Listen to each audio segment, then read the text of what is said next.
खरं तर आपण इथं लक्षवेधी पण एक मांडली आहे, त्या खाली पण सदाभाऊनी मांडली आहे. त्या लक्षवेधीबद्दल काय सांगायचं? हे बघा, आज विधान परिषदेमध्ये आमचे सहकारी माननीय सदाभाऊ यांनी सांगली जिल्हा मध्यवर्ती बँकेचा जो अनागोंदी कारभार आहे, भ्रष्टाचार आहे, त्याच्यावरती लक्षवेधी मांडलेले आहे. आणि मी पण खालच्या सभागृहात मांडलेली आहे, ती सोमवारी किंवा मंगळवारी येणार आहे. आमचं म्हणणं असं आहे की सांगली जिल्हा मध्यवर्ती बँकेची जी 83 ची चौकशी पूर्ण झालेली आहे आणि त्या चौकशीमध्ये जवळपास 22 मुद्द्यावरती ठपका बँकेवरती ठेवलेला आहे. त्यामध्ये अनियमित कर्ज देणं असेल, तारण न घेता कर्ज देणं असेल, कर्जामध्ये मोठ्या प्रमाणात सूट देणं हा विषय असेल, नोकर भरतीचा विषय आहे, फर्निचरचा विषय, असे अनेक असंख्य विषय आहेत. किंवा त्या नोटा मोजायच्या मशीन घेणं, त्याच्या किमती वाढवून घेणं, एक ना अनेक मुद्दे आहेत. आम्ही बोलतोय म्हणून नाही, चौकशीत निष्पन्न झालंय.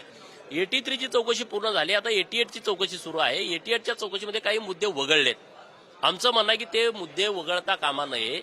83 मध्ये जेवढे मुद्दे आहेत त्या मुद्द्यांची चौकशी होऊन यांच्यावरती जबाबदारी निश्चित झाली पाहिजे, यांच्यावरती गुन्हे दाखल झाले पाहिजेत आणि जिल्हा मध्यवर्ती बँकेवरती प्रशासक आला पाहिजे. आमची साधी मागणी आहे. कारण जयंत पाटलांनी या बँकेचा प्रचंड गैरवापर करून सभासदांचे कारखाने विकत घेतलेले आहेत, कवडी मोलदाराने विकत घेतलेले. त्यामध्ये उदाहरणार्थ जतचा सहकारी साखर कारखाना, 250 एकर जमीन, 5 लाख रुपये दराची जागा आहे. 250 एकराचे पैसे झाले किती बघा, यानं 40 कोटीला घेतलाय. 40 कोटीला कारखाना येतो? 40 कोटीला 250 एकर जमीन येते का शहरामध्ये? आणि हा इकडं असा फिरतोय जणू काय महाराष्ट्राचा एकदम उद्धार करता आहे. वातावरण मुंबईमध्ये असं तयार करतो. अनेक लोकांनी सांगितलं की घेतला सर्वोदय सहकारी साखर कारखाना, तो पण असाच सांगली शहरापासून जवळचा मिरज तालुक्यातला हा कारखाना, हा पण असाच ढापला. आता महाकाली साखर कारखाना ढापायच्या तयारीत आहे. त्या कारखान्याची जमीन आहे 280 एकर आणि जिल्हा मध्यवर्ती बँकेनं या कारखान्याला जमीन विक्रीला परवानगी दिली आहे. त्यांचं कर्ज आहे 140 कोटी. जमीन विक्रीचा दर किती काढलाय? 35 लाख रुपये गुंठा. म्हणजे जमीन कुठं असेल बघा, एसटी स्टँडला लागून हा कारखाना आहे. 35 लाख रुपये गुंठा. 20 एकर जमीन विकली ना त्यातली, तर ह्यांचं 140 कोटी भागून परत 40 कोटी कारखान्याला शिल्लक राहते. ह्याला विकू द्यायचं नाही.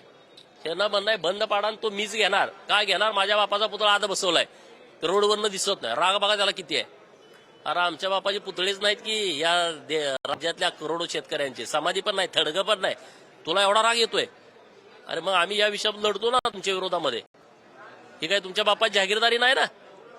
खूप ठिकाणी असं पण म्हटलंय की कुठे ना कुठे माझा संबंधच नाही. अरे हा एकदम सराईत दरोडेखोर आहे.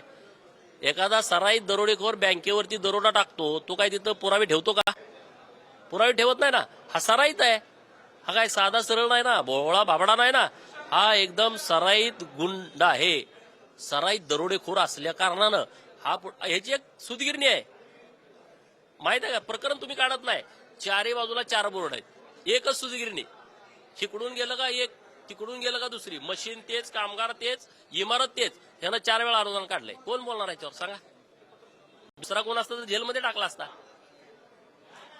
मी एक साधी जमीन घेतली होती 10-20 वर्षापूर्वी. हा पालकमंत्री असताना माझ्या गुन्हा दाखल केला.